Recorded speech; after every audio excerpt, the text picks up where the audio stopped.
All right, let's get into it. I want you to picture the scene. It's 1999. The internet, for most of us, is that screeching dial-up sound. But in the midst of all that, four tech veterans put out this document. And it wasn't just a prediction. It was basically an obituary for business as usual, and, kind of shockingly, a blueprint for the world we are all living in right now. This is the story of the Cluetrain Manifesto. So this one sentence, this was basically nailed to the virtual door of the entire corporate world. It sounds so simple now, right? Obvious even. But back then, this was pure dynamite. It was the very first of 95 theses, and it was a declaration that the way business had worked for 100 years was about to get completely turned on its head. And, the manifesto didn't even start as a book. Nope. It began as a website with a list of 95 theses. And that number, that was no accident. It was a direct callback to Martin Luther's protest, a call for a total reformation, but this time for the world of business, entering the new age of the internet. What's really fascinating is how the authors talked about their own work. They were adamant that this was not some how-to guide for marketing. They actually called it an obituary. It was their user's guide to this brand new economy where the entire power dynamic between companies and their customers was about to be flipped upside down. And man, you can just feel the rebellious spirit right in the text. Hyperlinks subvert hierarchy. Boom. There are no secrets. Wow. And my personal favorite, Thesis 74. We are immune to advertising. Just forget it. I mean, can you imagine? This wasn't just some commentary. It was a full-blown declaration of independence from the one-way street of corporate messaging. So to really get why this was so radical, we have to understand the world it was fighting against. The authors had a great name for it, the industrial interruption. They saw it as this 100-year detour where the natural human conversation of the marketplace had been completely and totally silenced. Think about it. For literally thousands of years, markets were like a bazaar. You met face-to-face, you talked, you haggled, you actually heard the voice of the person who made the thing. But then the industrial age came along and replaced all of that with what the manifesto calls Fort Business. This impersonal, top-down machine where companies didn't talk with people, they just broadcast at consumers. And that right there was the core problem. Mass production and mass media created this giant monologue. Your unique voice as a customer? Totally irrelevant. You just became a number in a demographic sector, a target for the next ad campaign, not a human being to actually have a conversation with. So what on earth could possibly tear down the walls of this corporate fortress? Well, the internet. And not just as a new place to put ads. No, this was the tool that was going to give people their voices back and let them finally start talking to each other again. And this brings us to such a critical point. Just picture a typical corporate org chart in your head. That's a hierarchy, right? Information flows up and down in this super controlled way. But a hyperlink, a link on a website, it lets absolutely anyone connect to anyone else based purely on interest. It just completely leaps over the official chain of command. It subverts the hierarchy. So the manifesto saw two huge new conversations starting to happen because of the web. First, you had the market conversation. That's customers talking to each other with no company supervision. And second, you had the workforce conversation with employees talking to each other on internal networks.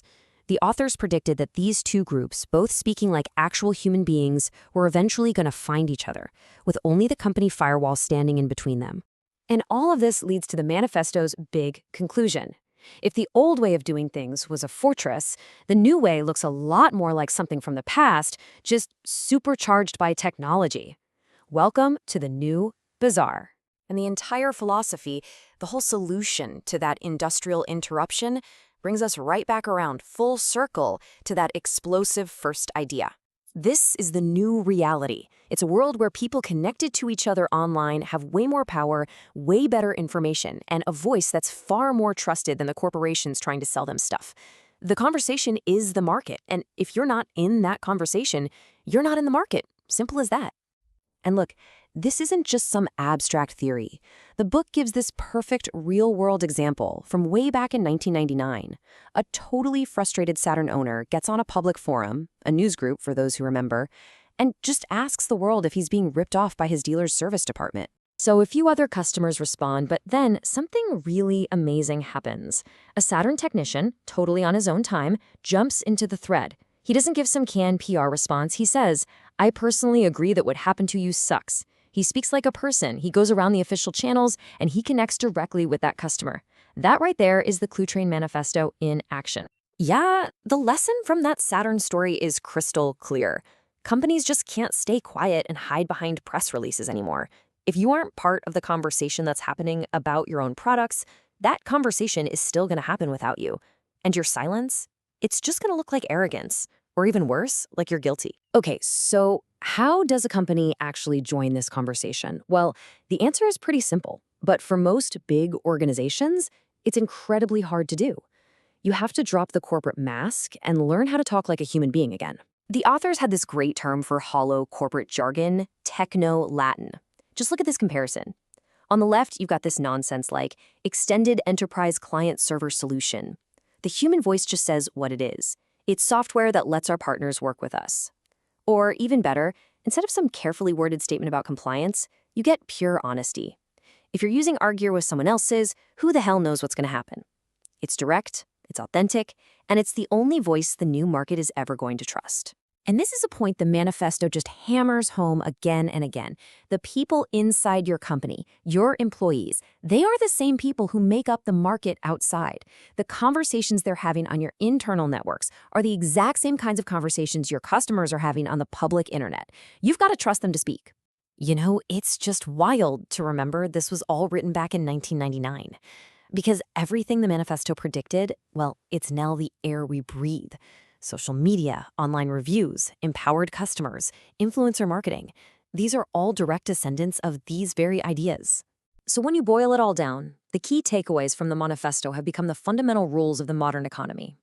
Your brand isn't what you say it is anymore. It's what your customers say it is to each other.